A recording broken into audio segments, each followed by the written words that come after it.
안녕하세요. 저는 30대 후반으로 딸만 둘 키우고 있는 정미연이라고 해요. 저도 모르게 딸 둘 낳아 키우고 있다는 이야기를 제 소개와 함께 하게 되네요. 아마도 제가 오늘 하려는 이야기를 머릿속으로 생각하고 있다 보니 저도 모르게 그렇게 된 것 같아요. 남편이 3대 독자거든요. 그런 집에 시집가서 딸만 둘을 낳았고 그로 인해 겪게 된 기막히는 일들을 이야기하려고 합니다. 요즘 세상이라는 말을 쓰는 걸 별로 안 좋아했는데 제가 요즘 세상에 별 미친 일을 다 겪었네요. 제가 오죽하면 이렇게 사연까지 쓸 생각을 했겠어요. 장담컨대 저와 비슷한 경험을 하신 분은 거의 없으실 거예요. 그렇지만 제가 이 일을 겪으며 느꼈던 감정은 충분히 공감하실 것 같아요.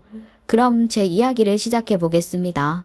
서울 토박이었던 저는 남편과 결혼하면서 남편 고향인 지방의 한 광역시에 신혼살림을 차려 처음으로 서울을 떠나 살게 됐어요. 시댁이 그 지역에서는 나름 방귀 좀 낀다는 집안이었는데 시부 집안이 대대로 사학재단을 운영하고 있고 시부는 현재 그 재단 이사장이에요. 시모는 그 지역 전문대의 단과대 학장이었는데 시모의 학교는 시부가 이사장을 맡고 있는 재단 산하의 학교는 아니었지만 상당히 밀접하게 교류하고 있는 학교로 그 대학에서도 시부의 영향력이 막강하다고 할 수 있어요. 대학 총장조차 저희 시부를 만나면 굽실거릴 정도였으니 어느 정도로 영향력이 큰지 여러분도 짐작하실 수 있을 거예요. 그에 반해 저희 집은 평범 그 자체였죠. 남편과 연애할 때 집안이 꽤 괜찮다는 것 정도는 알고 있긴 했어요.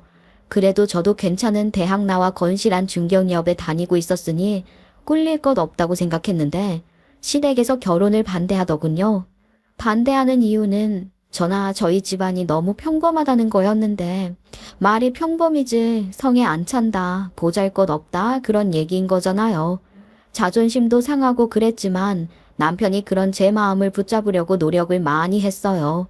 그렇게 남편은 저와 헤어질 마음이 없었으니 자기 부모 앞에 무릎 꿇어가며 결혼 승낙을 받으려 했어요. 그때 시댁에서 내건 조건이 서울 생활 정리하고 고향으로 돌아와서 거기서 기반 만들어 부모 옆에서 살라는 거였고 결국 저는 잘 다니던 직장까지 그만두고 남편과의 결혼을 선택했습니다. 남편 역시 다니던 회사를 그만두고 고향에서 사업을 시작하게 됐습니다. 남편에게는 고향인 곳이지만 제게는 연고도 없고 아는 사람 하나 없는 낯선 곳이었으니 슬슬 저도 취직이라도 해야겠다 싶은 생각이 들었어요. 그러다 시모가 교수로 있는 전문대에서 행정직원을 뽑는 공고를 보고 지원했는데 제가 지원한 것을 알고 시부모는 탐탁찮아 하더라고요. 우리 학교에 행정실에 지원했다고. 아니 누가 너더러 돈 벌어오라는 사람이 있니? 그냥 전업주부로 살면서 사업하는 남편 내조나 잘 알 것이지. 취직은 무슨 취직이야? 그것도 하필이면 우리 학교에. 그래, 우리는 일하는 며느리 하나도 안 반갑다. 사회생활하는 며느리 말았으면 니들 내려오라고 하고 너한테도 내가 먼저 어떤 자리든 제안했을 거야. 사업하는 사람이 스트레스가 얼마나 많은지 알지 않니? 일할 생각 말고 남편이나 잘 보듬을 생각을 해라. 어머님 아버님 말씀 잘 알겠는데요. 집에서 밥 잘 챙겨 먹이는 것만 내조가 아니라고 생각해요. 아직 사업이 초창기니까 제가 일을 해 고정 수입이 있으면 남편도 부담을 덜 느끼지 않겠어요? 그것도 내조라고 생각합니다. 그렇게 설득해서 일을 시작할 수 있었고 마지못해 허락을 해주시면서도 직장 다닌다고 애 가지는 거 미룰 생각하지 말라는 얘기는 여러 번 하셨죠. 저도 그럴 생각은 없었으니 그렇게 일을 시작해서도 딸 둘 낳고 잘 살고 있었어요. 그러나 그건 제 생각이었던 겁니다. 사실 아들 귀한 집에서 딸만 둘을 낳았으니 아무래도 신경이 쓰이긴 했죠. 그래도 제가 일을 하면서도 애 둘 낳아 잘 살고 있으니 시댁에서도 별 말씀을 안 하시나 보다 했어요. 그런데 아들 낳으라는 시댁의 압박이 슬금슬금 시작되더라고요. 남편이 3대 독자라고 말씀드렸잖아요. 시댁이 원래 아들이 귀한 집안이라 손자를 간절히 바란다는 걸 알고는 있었지만 딸만 둘을 낳은 건 제 의지가 아니고 솔직히 전 딸 둘 있으면 됐다 싶었거든요. 굳이 아들 꼭 낳아야 하나 싶었는데 아들 타령하는 시부모 등살에 스트레스가 점점 심해지고 있었습니다. 제 나이도 곧 40이니 시부모도 마음이 급해졌을 거예요. 그래도 그렇지 무당까지 찾아갔다 왔다며 저더러 시댁으로 오라고 하니 너무 황당하더라고요. 요즘 세상에 여기서 첫 번째 요즘 세상에가 나오네요. 요즘 세상에 아들 낳겠다고 무당 찾아가는 사람이 물론 있겠죠. 그렇지만 제 주변에서는 그런 경우를 보지도 못했고 일반적인 건 아니라고 생각했으니 그 자체가 일단 황당했던 것 같아요.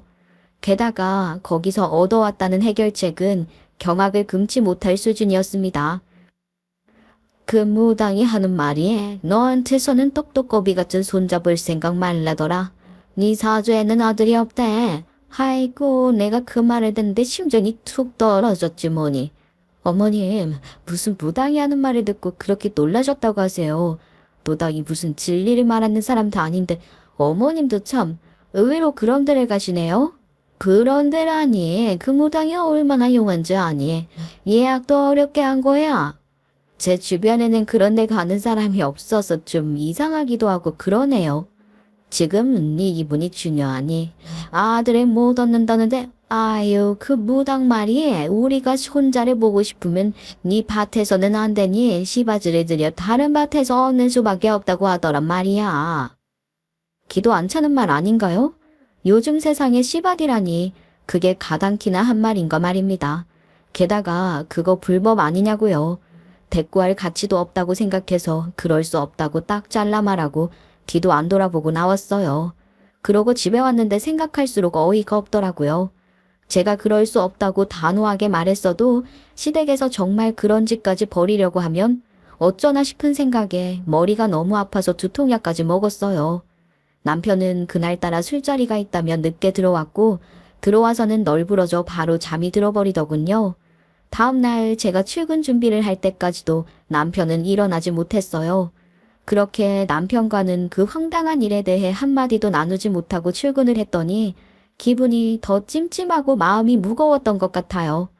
점심시간에 남편이랑 통화라도 해야겠다고 생각하고 있었는데 점심시간을 조금 앞두고 시모가 행정실로 저를 찾아와 점심을 같이 먹자고 하는 겁니다.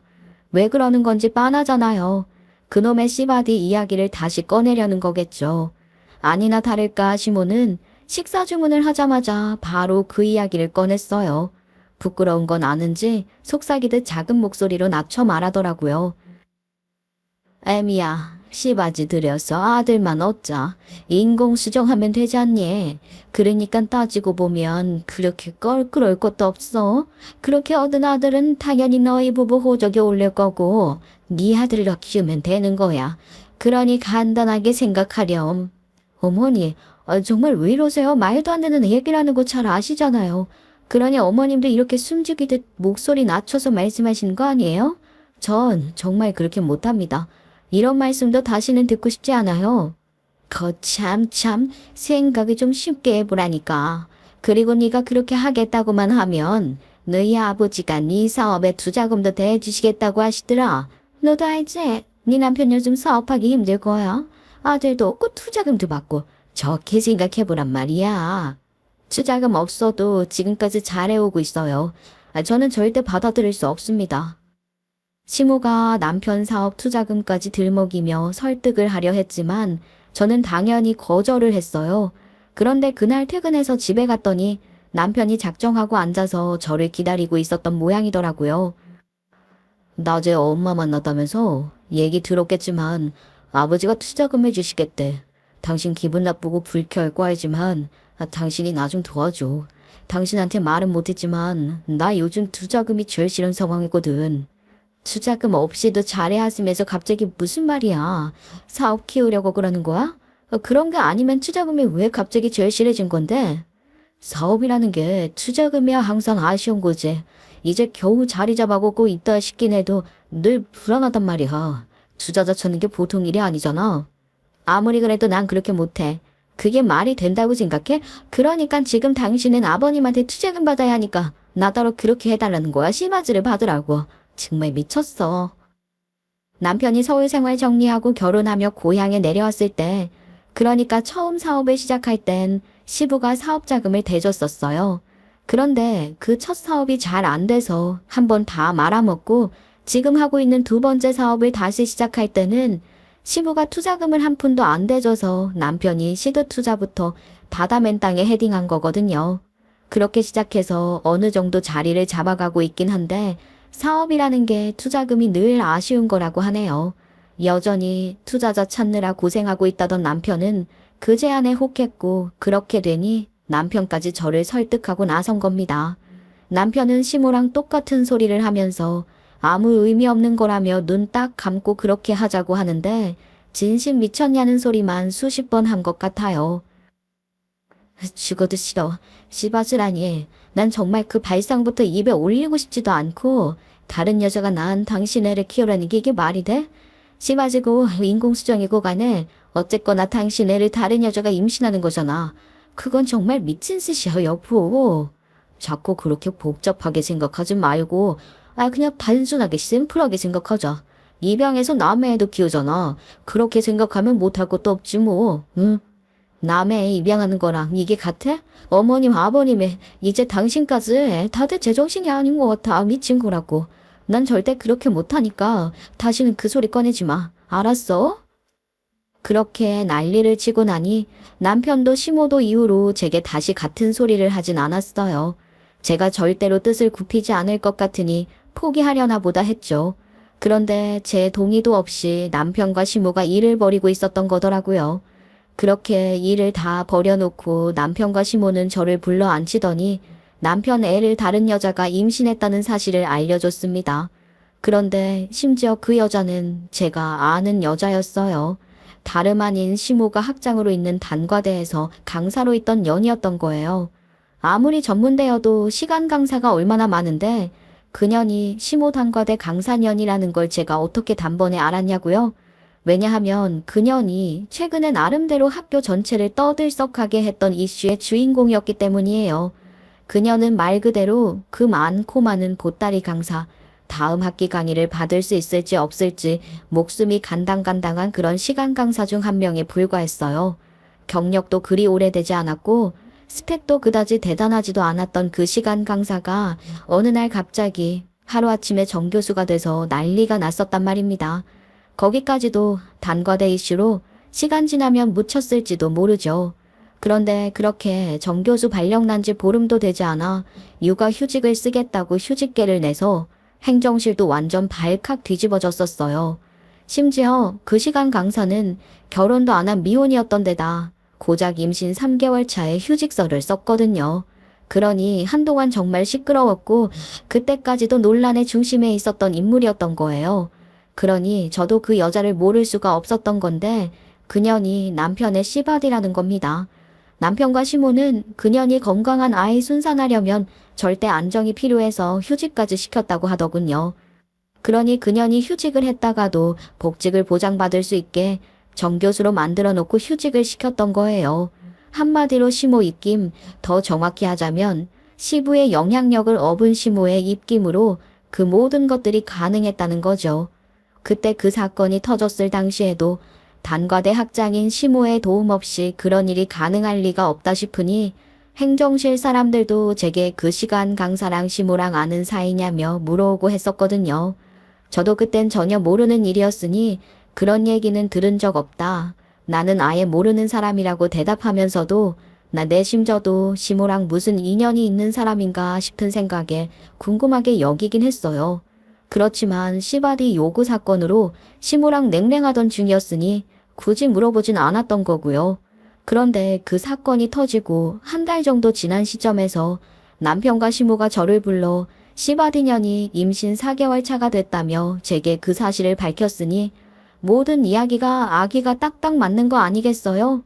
시모는 태아 성별 감별까지 해서 아들인 거 확인했다며 내 앞에서 좋아 죽겠다는 미소까지 지어 보였어요.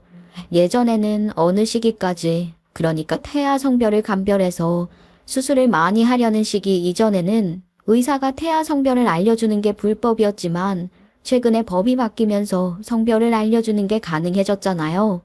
솔직히 법적으로는 금지라도 병원에서도 다른 방식으로 다 알려주고 그런지 오래됐었으니 그 법이 없어지는 게 당연한 거긴 해요. 하여간 시모는 성별을 알 수는 있는 주수가 되자마자 바로 아들인지부터 알아내려고 의사 닥달했을 게 뻔한 거죠.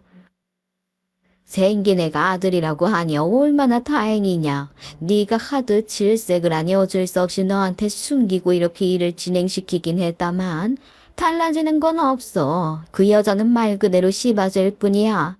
제가 절대로 안 된다고 분명히 말씀드렸는데 어떻게 저 몰래 이렇게까지 하실 수가 있으세요?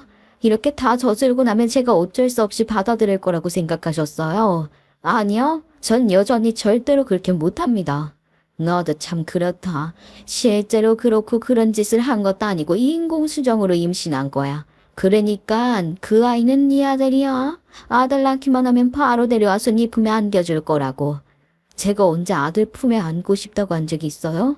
저는 아들 갖고 싶다고 한 적도 없고 이런 미친 짓에 동참할 생각 치워도 없어요. 그에 저는 절대로 인정 못해요. 그렇게 소리를 지르고 집으로 돌아왔어요. 시모가 제게 그 이야기를 하는 내내 옆에 앉아있던 남편은 제게 한마디도 하지 않았죠. 염치가 없었을 거라고 생각하긴 했는데 아무래도 뭔가 기분이 쎄한 게 찜찜해서 그날 밤에 남편 붙들고 치조를 했던 겁니다. 인공수정한 거 맞냐고 말이에요. 남편은 그렇다고는 하는데 일단 제 눈부터 피하는 게 수상하기 짝이 없더라고요. 그래서 제가 인공수정했던 과정을 말해보라니까 말을 못하고 어버버거리는 거예요. 기가 막혀서 이 미친 것들이 인공수정도 아니라 진짜 조선시대 씨바디처럼 그렇고 그런 짓을 해서 애를 가졌던 거였어요. 그 여자가 인공수정이 자기 몸 너무 상하게 하는 거라고 해서 그랬다는데 말 같지도 않은 소리예요. 전 정말 눈 돌아갔고 뚜껑 열렸죠. 그리고 다음날 바로 남편 데리고 시모 찾아가서 난리치며 따졌어요. 인공수정도 아니라는데 진짜 어떻게 이렇게까지 하시는 거예요? 아, 정말 미친 거 아니에요? 이게 말이나 되는 일이냐고요. 네. 예. 일단 진정을 좀 해. 네가 이렇게 거품 물게 빤하니 우리가 너 위해서 숨기려고 했던 거 아니겠니? 인공수정이 아니었다고 해서 크게 달라지는 것도 없는데 괜히 네 기분만 나쁠 거 아니니? 뭐라고요? 크게 달라지는 게 없어요? 그거랑 어떻게 같아요? 말도 안 되는 소리 착착 좀 하세요. 저 절대 못 참아요. 너도 애를 낳아봤으니 알 거 아니네. 사실 자연 임신이 되면 그게 제일 좋은 거 아니냐? 요즘은 아니라는 말도 있지만 예전에는 인공수정하면 기형아 날 확률이 높아진다는 말도 있고 그랬어. 괜히 찝찝한 것보다야 자연 임신으로 이왕이면 건강한 아이 얻는 게 낫다고 생각했다. 그래봤자 이래나 저래나 그녀는 그냥 시바지야. 그 아들 키울 사람은 내 며느리인 너란 말이다. 시바지에 불과해서 그런 년한테 정교수 자리까지 갖다 바치셨어요. 갓도 애만 낳고 나면 상황 봐서 바로 자르고 내줘줄 거야. 걱정하지 마라. 그녀는 아들만 낳으면 그 아들 내놓고 내 쫓겨갈 년이야. 그 아들은 네가 키울 네 아들이고. 그래, 엄마 말이 맞아. 아, 내가 계속 얘기하잖아. 그 여자는 그냥 아이 낳아주는 기계 같은 존재라고. 당신이 찜찜할 필요도 없는 여자야. 아, 기계한테 질투를 느낀다는데 이게 가당키나 해? 그럴 가치도 없어. 시모가 말도 안 되는 변명을 늘어놓으니 남편도 거기 힘입어 어이없는 소리만 계속하는데 시모도 시모지만 남편한테 너무 실망했고 그 배신감은 이루 말할 수가 없었습니다. 지금 말 다 했어? 정말 그렇게 생각해? 그런 발상을 할 수 있는 사람이었다니. 그리고 나한테 그렇게 뻔뻔하게 거짓말을 하고 그래놓고 너 지금도 이렇게 당당하게 나를 설득하려고 하니? 정말 믿어지지가 않는다. 당신 내 남편 맞아? 그럼 어떡해. 나도 투자금이 절실해서 어쩔 수가 없었단 말이야. 아, 당신이 좀 이해해줘. 당신만 이해해주면 아무 문제도 없어. 아니, 난 죽어도 이해 못해. 아무리 그렇기로써니 나한테 거짓말까지 해가며 그런 미친 짓을 벌일 줄은 몰랐다고. 아, 생각할수록 혐오스러워. 그렇게 태어난 애 나는 절대 못 키워. 제가 아무리 남편과 시모를 향해 비난과 원망의 말들을 쏟아낸들 이미 벌어진 일을 돌이킬 수는 없었겠죠. 그렇지만 그렇다고 해서 제가 그 모든 것들을 받아들일 수는 없었습니다. 시모나 남편은 저지르고 나면 어쩌겠냐 싶었는지 모르지만 제게 거짓말을 하고 몰래 그런 짓을 벌인 걸 더 참을 수가 없었어요. 그런 저를 보더니 시모도 태도를 바꾸더라고요. 정 그렇게 못 받아들이네. 어쩌네 할 것 같으면 그럼 이혼해라. 들도 못 낳는 년? 그래도 초경치처라고 나온 아들 잘 키우면 그걸로 참아주려고 했는데 그것도 안 할 거면 뭐에다 쓰니 너를? 쓸모없는 년을 초강지처라고 언제까지 맞을 것 같아. 엄마, 아무리 그래도 어떻게 바로 이혼하라 소리를 해요. 잠깐 있어봐. 내가 조금 더 설득해 볼게. 설득 안 당할 거라고 저렇게 악쓰는 거 보고도 그래? 아유, 나는 오히려 잘 됐다 싶구나. 이참에 새 며느리 들이면 되지 뭐. 아들 하나로는 그렇잖아도 불안불안했는데 어리고 건강하고 아들 잘 낳는 새 며느리들이었어. 아들 더 풍숭풍숭 낳고 살게 하면 나야 더 좋다. 오냐 그래. 이혼해라. 기가 막혀서. 이혼이요. 며느리가 아들 못 낳는다고 몰래 실바지까지 들어놓고 그게 인정 못하겠다는 며느리한테 이혼하라 소리를 그렇게 당당하게 하시나요? 내가 당당하지 못할 건 또 뭐냐? 그 용한 무당 말이 내 아들 씨는 좋은데 니년 밭이 문제라더라. 이참에 그 밭 확 갈아엎고 새 밭에다가 씨 뿌리면 되는 거야. 적반하장으로 나오는 시모를 보니 인간 아니다 싶고 더 말할 가치도 없다 싶어서 딸 둘 데리고 바로 서울 친정으로 와버렸어요. 도저히 그대로 있을 수 없어서 애들 다 데리고 나오긴 했지만 머릿속이 너무 복잡했어요. 마음 같아서야 당장 헤어지고 싶었죠. 저도 미련 없고 그깟 이혼하면 그만이니까요. 그런데 제가 이혼을 해주면 시모가 바라는 대로 남편 세 장가 들여 희희낙낙 시모만 살판날 것 같아서 그 꼴은 또 보기 싫은 거예요. 시모 바라는 대로 해주기 싫으니 이대로 별거하면서 이혼만큼은 절대로 안 해주고 버틸까 보다 그런 생각도 했었던 것 같아요. 소송 걸겠다고 하면 걸라고 하죠. 유책 배우자인 걸 떠나서 시바디라니 상황 자체가 엽기적이고 또 불법인 건데 지역사회에 소문 다 나고 그 잘난 집안 체면 깎아먹을 각오하고 소송 걸 테면 걸어라 그런 생각으로 이혼 안 해주고 친정에서 석 달을 버텼습니다. 그쯤 시모가 서울까지 저를 찾아와 할 말이 있다기에 나갔더니 미친 시모가 그 씨바디 상간년형까지 데리고 왔더라고요. 그때가 임신 7개월 차쯤 됐을 때니 배도 꽤 나왔던데 그 모습을 보니 정말 피가 거꾸로 솟는 것 같았어요. 이미 알고 있었음에도 그 꼴을 제 눈으로 직접 확인하고 나니 현타가 제대로 온 거죠. 벙쪄서 쳐다보고 있는 제게 시모가 의기양양하게 말을 꺼내는 거예요. 아유, 이거 봐라. 내 손주가 이렇게 건강하게 잘 자라고 있는 거 보이지? 밭이 좋아 그런지 아주 쓱쓱 크고 있지 뭐냐? 이제 곧 내 손주도 태어나는데 너는 내 손주 키워줄 생각 없다니. 여기 얘가 애 낳아서 키우기를 했다. 출생신고도 해야 하는데 네가 그렇게 이혼 안 해주고 있으면 문제가 보통 복잡한 게 아니야. 그러니까 얼른 좋게 마무리하자. 석 달이면 우리도 기다릴 만큼 기다려줬어. 시모는 결국 제게 이혼을 종용하러 온 거였습니다. 결과하는 석 달 동안 남편 태도도 달라진 게 없고 그렇게 버티는데 저도 지쳐가고 있었거든요. 그런 상황에서 시모가 서울까지 저를 찾아와 몸이 다른 티를 내니 저는 어차피 할 이혼이라면 이럴 때 제 몫이라도 제대로 챙겨서 이혼하는 게 낫겠다고 생각했던 것 같아요. 그래서 양육비며 재산분할, 위자료 등 제가 원하는 조건을 구체적으로 제시했고 시모는 이혼만 해주면 다 해주겠다면서 제가 원하는 조건들에 토 하나 달지 않고 합의를 해주더군요. 저는 그렇게 제가 원하는 조건으로 이혼하게 됐습니다.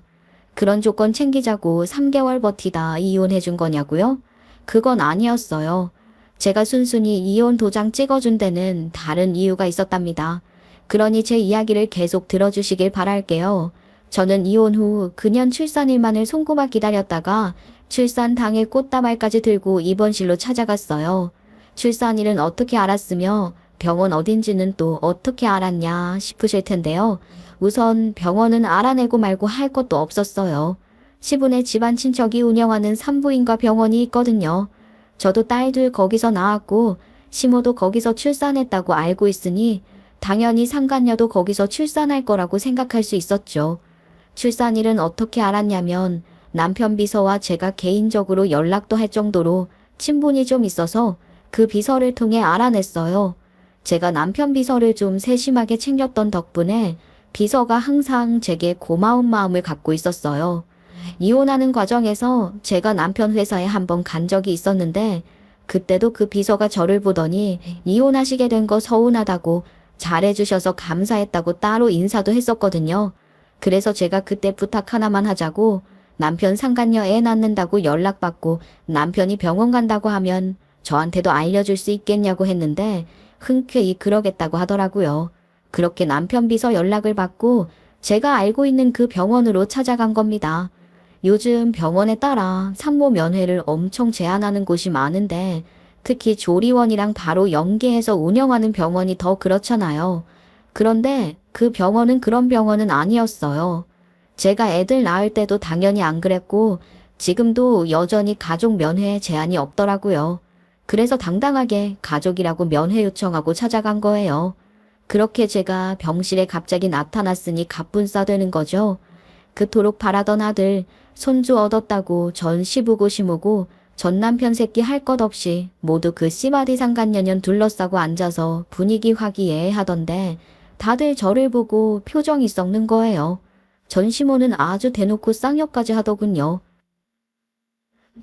이 미친년이 여기가 어디라고 와? 여기를 어디라고 와? 해달라는 데를 다 해주고 이해시켜놨더니 어떻게 여기 올 생각을 해? 여긴 2년 올 것 아니고 2년 반갑다는 사람 아무도 없으니까 썩 나가거라. 면회를 이렇게 아무나 시키면 어쩌자는 거야? 어머니, 이 좋은 애 무슨 욕을 그렇게 많이 하고 그러세요? 아유, 산모 놀라겠어요. 그리고 이 꽃 어머니 드리려고 사온 거니까 받으세요. 어머니, 축하드려요. 세상에, 집안에 격경사가 난 거네요. 그토록 바라던 손주도 보시고 그 연세에 누뚱이 둘째 아들도 보시게 생겼으니 여러모로 축하드려요. 뭐? 인연이 진짜 실성이라도 한 거야 뭐야? 내가 무슨 누뚱이를 본다는 소리냐? 너 이혼하고 나더니 뭐 정신줄까지 놓은 거야. 어머, 모르셨어요? 어머니 아들 생기시잖아요. 어머니 저 아들 귀한 집에 시집 오셔서 아들 하나밖에 못 낳으셨는데 그래서 그런가 봐요. 아버님이요 아들 하나 더 갖고 싶으셨나 봐요. 의붓 아들도 아들이니까 어머니 아들이다 생각하고 키우시면 되겠네요. 제가 그 순간을 얼마나 기다렸는지 몰라요. 꽃다발 건네며 깔깔거리며 실컷 웃어주다가 정색하고 사실대로 알려줬더니 전시모는 사태 파악이 잘 안 되는 건지 어리둥절하다가 바로 이게 다 무슨 소리냐며 시부를 쳐다보더라고요. 전시부는 갑자기 벌어진 상황에 어떻게 대처해야 할지 몰라 당황한 기색이 역력하던데 그렇다고 시무한테 죽었다 싶은 표정이 된 건 아니고 어떻게 얘기해서 넘어가나 그런 거 고민하는 것 같은 표정인 거예요. 시부의 태도만 봐도 시부가 시무를 어떻게 생각하는지 그대로 알 수 있었죠. 어쨌거나 그놈의 집구석에 곧 아들이 하나 더 태어나는 건 사실이었어요. 전 남편 시바디 상간녀가 낳은 아이에 이어 시부의 혼외자가 태어날 예정이었거든요. 저는 시부에게 상간녀가 있다는 걸 알고 있었고 그년 또한 임신했다는 것도 알고 있었어요. 그리고 더 대박인 건 시부에게 상간녀를 소개한 게 바로 시바디 상간녀년이라는 것도 알고 있었답니다. 제가 그걸 다 어떻게 알게 됐는지 궁금하실 테니 지금 바로 그 얘기부터 할게요. 제가 딸 둘 데리고 친정에 온 지 2달쯤 지났을 때 그쯤이 되니 슬슬 일을 다시 시작해야겠다 싶더라고요. 근데 제가 그런 마음을 먹는다고 당장 제게 맞는 일자리가 생기는 건 아니잖아요. 이리저리 찾아보고는 있었는데 마땅치가 않았고 몇 군데 입사 지원을 하긴 했는데 잘 되지 않았어요. 그러다 친구가 자기 카페에서 일을 하면서 취직자리 알아보라고 제안을 한 거예요. 그 친구가 하는 카페가 외진 곳에 있는 호숫가에 있는 곳이라 사람 많은 곳에 가기 싫었던 그때의 제게 안성맞춤인 일자리 같았죠. 그렇게 친구네 카페에서 일을 하게 됐는데 솔직히 처음엔 이런 곳이 장사가 될까 싶을 정도로 지나치게 한적해서 놀랐어요. 근데 친구 말을 듣고 더 놀랐지 뭐예요. 얘 내가 웃긴 거 말해줄까? 여기가 불륜 커플들 명소야. 장사가 얼마나 잘 되는지 아니? 경쟁 치열하고 월세 비싼 번화가 카페보다 여기가 훨씬 장사 잘 돼. 내가 여기로 카페 옮긴 걸 얼마나 잘했다고 생각하는지 모르겠다니까. 불륜 커플 명소라니. 아유 참 씁쓸하긴 한데 그럴만도 하다. 여기를 누가 알고 찾아오겠니? 아는 사람 마주칠 일도 없고 딱이네 뭐. 그 친구가 거기서 카페를 하면서 불륜 커플들이 찾아오는 걸 보니 머리가 팽팽 돌아가더래요. 그래서 지는 거기서 카페하고 남편은 근처에 대실 가능한 숙소 만들어서 운영하면서 시너지 톡톡히 누리고 있다고 하네요. 재미난 곳이다 생각하며 거기서 일을 하게 됐죠. 근데 거기서 전 시부를 본 거예요. 불륜 커플 명소답게 시모가 아닌 어떤 젊은 여자랑 팔짱 끼고 들어오길래 어이가 없었는데 그 뒤로 일행이 한 명 더 있었고 그게 바로 전 남편 시바디 상간녀였던 거예요. 다행히 그것들이 저를 알아보기 전에 제가 먼저 그것들을 알아봐서 바로 친구에게 얘기를 하고 몸을 숨겼죠. 제가 잘못한 것도 아닌데 왜 그랬냐고요? 모르겠어요. 그땐 그냥 일단 숨고 보자 싶었던 것 같아요. 막상 그렇게 몸을 숨기고 나니 내가 왜 이러나 싶긴 했지만 그 덕분에 그것들이 하는 얘기를 숨어서 몰래 들을 수 있었으니 결론적으로는 제가 잘 그런 거죠. 카페가 그리 크지 않고 사람이 그렇게 많지 않은 곳이라 카페 카운터 쪽에 몸을 숨기고 있던 제게도 시부와 시부 상간녀 그리고 남편의 시바디 상간녀 그 셋이 나누는 이야기가 꽤 잘 들렸어요. 들어보니 시부 상간녀라는 여자도 시무 학교에서 시간 강사로 일하는 여자로 남편 시바디 상간녀랑은 고등학교 선후배 사이라는데 같은 학교에서 근무하면서 더 친해진 것 같더라고요. 그러면서 시바디 상간녀년이 자기 선배 언니인 시부 상간녀를 시부랑 연결시켜준 거였어요. 대충 상황이 파악됐는데 마침 시부가 전화를 받으러 잠깐 자리를 비웠고 시부가 나가니 두 년이 아주 적나라하게 떠들기 시작하는 거예요. 그래서 저는 바로 휴대폰 녹음 기능을 켰죠. 언니는 나한테 평생 잘해야 돼. 저 영감탱이가 나이는 좀 많지만 보통 사람이 아니잖아. 저 정도 체력이나 위치에 있는 사람인데 나이가 무슨 상관이야. 이제 애까지 가졌으니까 언니는 앞으로 꽃길만 걸으면 되는 거라고. 내 은혜 잊지 마. 알지? 알지. 야, 말도 마. 내가 저 영감탱이 꼬시려고 얼마나 노력했는지 아니? 젊은 걸로만 되는 것도 아니야. 그건 내가 갈고 닦던 스킬 총동원한 거라고. 그나저나 언니도 나랑 같은 산부인과 다닌다며? 우리 거기서 마주쳐도 모른 척 해야 하나? 난 병원 갈 때마다 애 할머니가 따라가잖아. 아, 정말 숨막혀 죽겠어. 예, 그래도 너 좋은 기술까지 만들어준 사람인데 그 정도는 감수해야지 어쩌겠어. 우리는 당분간은 모르는 척하는 걸로. 내가 애 낳고 나면 그땐 뭐 다 알게 되겠지만 아직까지는 조심하는 걸로 하자. 시부 상간녀도 임신까지 했다는 걸 알게 됐고 그 와중에 간 큰 시부는 임신한 상간녀까지 같은 병원에 다니게 하고 있었더라고요. 놀란 것도 잠시 저는 곧 이 모든 사실을 어떻게 폭로할 것인지 고민하기 시작했습니다. 시모가 가장 큰 충격을 받을 수 있는 시간과 장소를 골라 폭탄 선언을 하고 싶었는데 그러다 생각한 것이 남편 시바디 상간녀년이 출산하는 날 터뜨리자는 거였어요. 저의 폭탄 선언을 듣고 어리둥절하며 시부를 쳐다보는 시모를 향해 저는 한 방을 더 날렸습니다. 아, 아버님 여자친구도 이 병원 다니는 것 같더라고요. 그러니까 어머니 의붓아들도 곧 이 병원에서 태어날 거고요. 어머님은 대체 이 병원에서 자손을 몇 명이나 받으시는 거예요? 제가 벼르고 벼른 회심에 한 방을 맞고 시모는 시부를 다시 한번 추궁하며 난리를 치던데 저에게는 아직 아끼고 아낀 마지막 한 방이 더 남아있잖아요. 어머니, 아직 그렇게 흥분하시면 곤란해요. 제일 중요한 얘기를 안 했는데 벌써 그렇게 흥분하시면 어떡해요? 아버님께 그 여자 소개한 게 저 씨바지 상간년년이라는 것까지 들으셔야죠. 제가 그렇게 이야기하니 시부만 쳐다보고 있던 시모가 바로 그날 출산한 시바디 상간년년 머리채부터 휘어감고 발광하기 시작하는 거죠. 그러니 시바디 상간년년은 머리채 잡힌 채 소리 꽥꽥 지르고 말이에요. 그를 의도를 소개한 거 아니에요. 그 언니도 우리 학교 시간 강사여서 잘 봐달라는 의미로 식사 자리 한번 만들었던 것 뿐이라고요. 저는 억울해요. 저 여자가 모함하는 거예요. 억울해? 뭐가 억울해?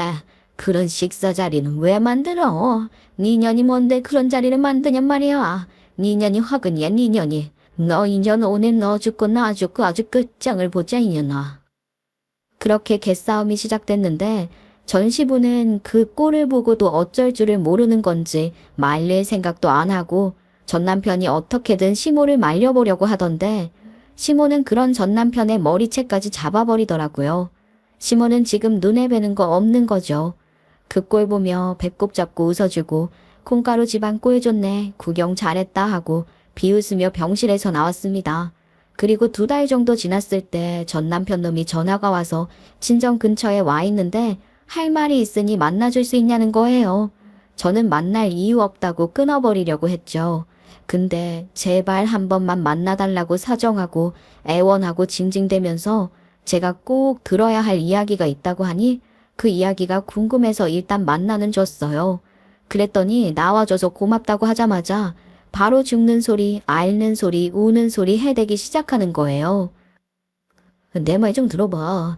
우리 아버지 말이야. 씨바지로 아들만 낳으면 투자금 주겠다고 하시더니 징여를 잘 빌미르더니 결국 자기 아들 낳아준 그 여자한테 한몫 크게 떼줬다는 거야.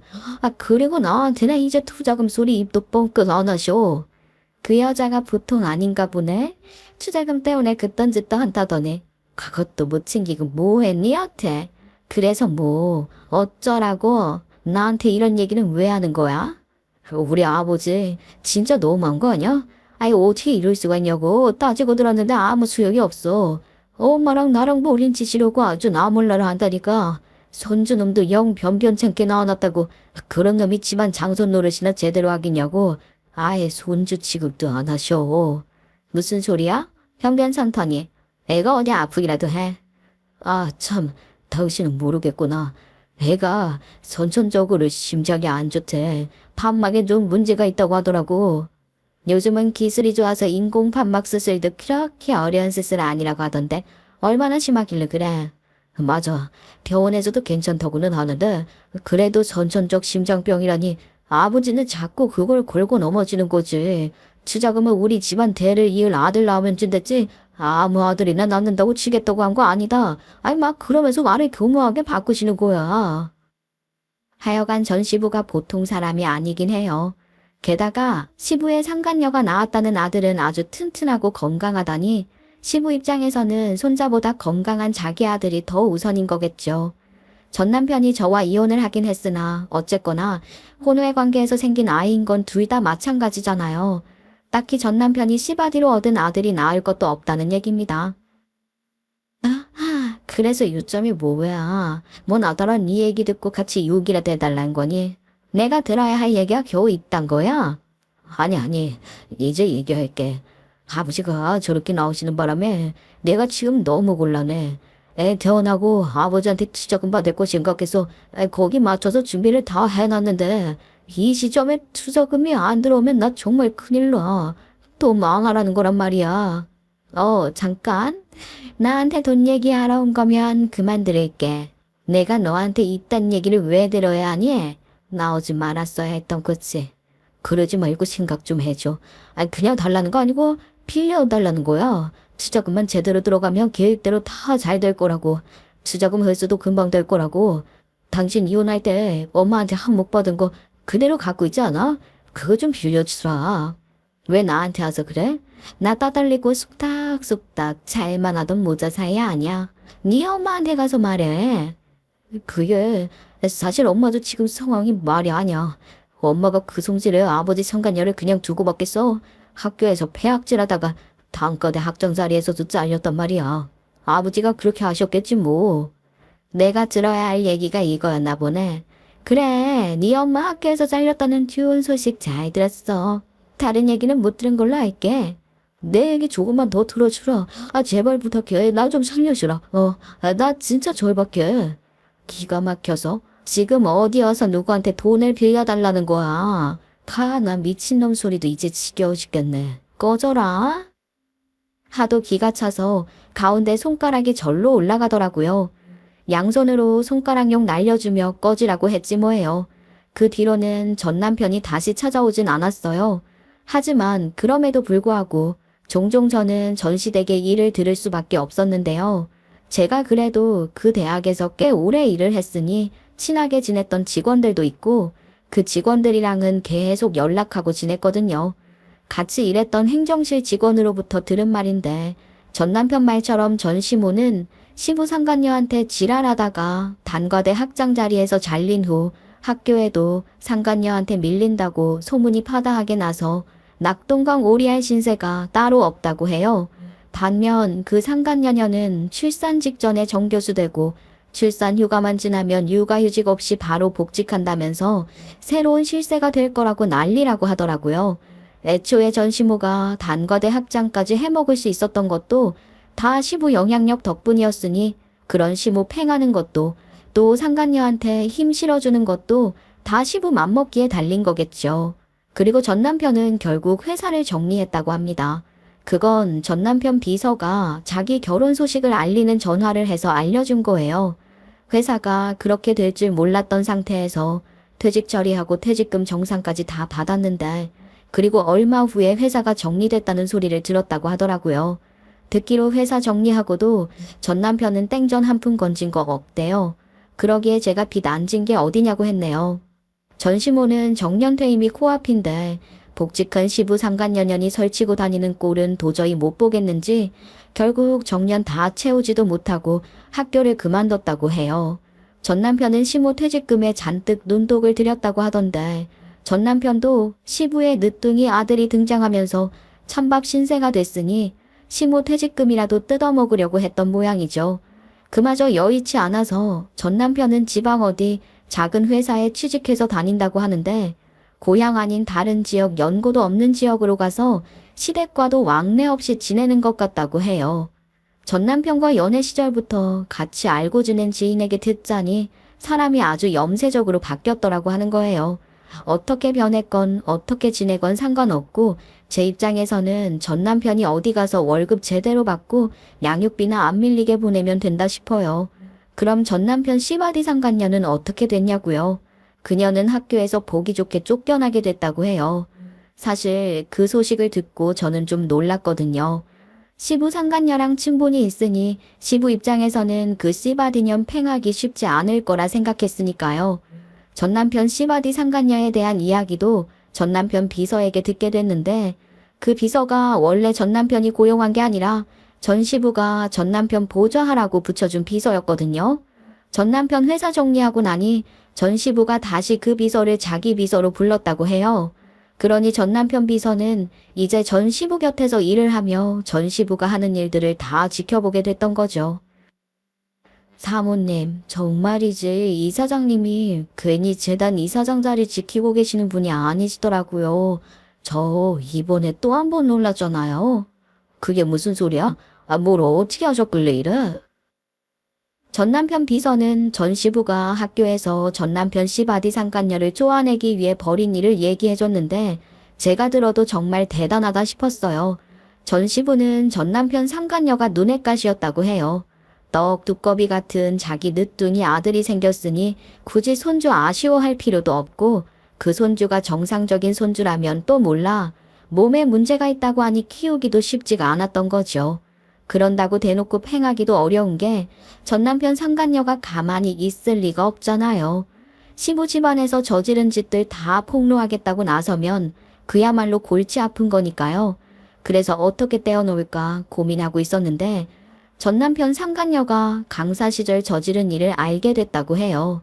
시간 강사라도 학점 주는 정규 수업을 맡았던 시간 강사였는데 학점을 미끼로 수업 보조였던 남학생 유혹해서 데이트까지 몇 번 했다는 게 아니겠어요? 그 남학생이 잘생겼었던 건지 뭔지. 하여간 전 시부는 그런 정황을 알게 되어 해당 남학생에게 보상을 해주기로 하고 그 남학생에게 상간녀가 학점을 빌미로 유혹을 하고 응하지 않으면 학점을 낮게 줄 것으로 협박하고 강요했다고 폭로하게 한 거예요. 그래서 학교가 발칵 뒤집어지고 그 문제로 상간녀는 정교수에서 잘리게 됐다고 하더라고요. 그러니 그 상간녀는 전 시부한테 제발 자기 교수 자리 지킬 수 있게 해달라고 찾아와서 빌었다는데 시부는 여기서도 엄청나게 연기를 잘해서 비서도 깜짝 놀랐다는 거죠.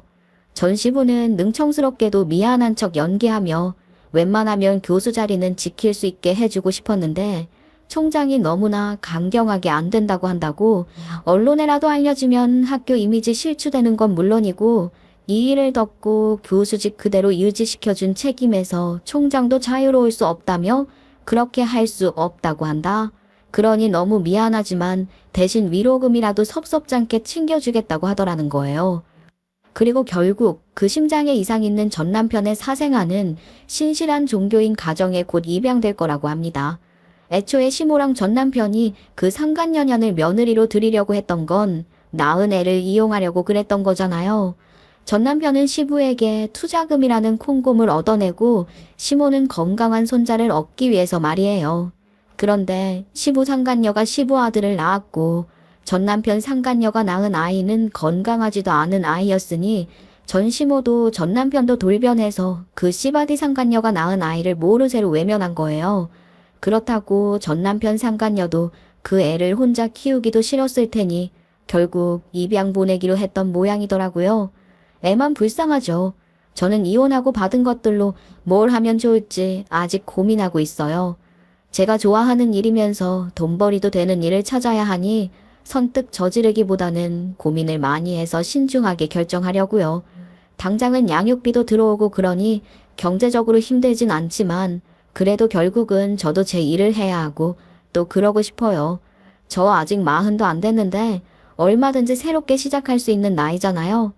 여러분, 오늘 제가 하려던 얘기는 여기까지인데 어떠셨어요? 제가 정말 요즘 세상에 이런 일을 다 겪었답니다.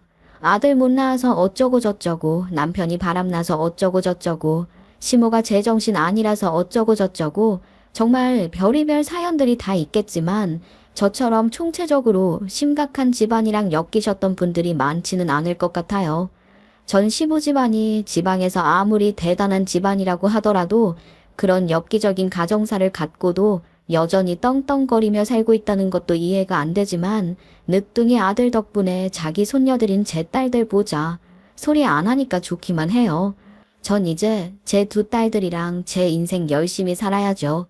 응원해 주실 거죠? 제 이야기 끝까지 들어주셔서 감사드리고요. 여러분들은 부디 이런 꼴 당하지 말고 행복하시길 바랄게요. 감사합니다.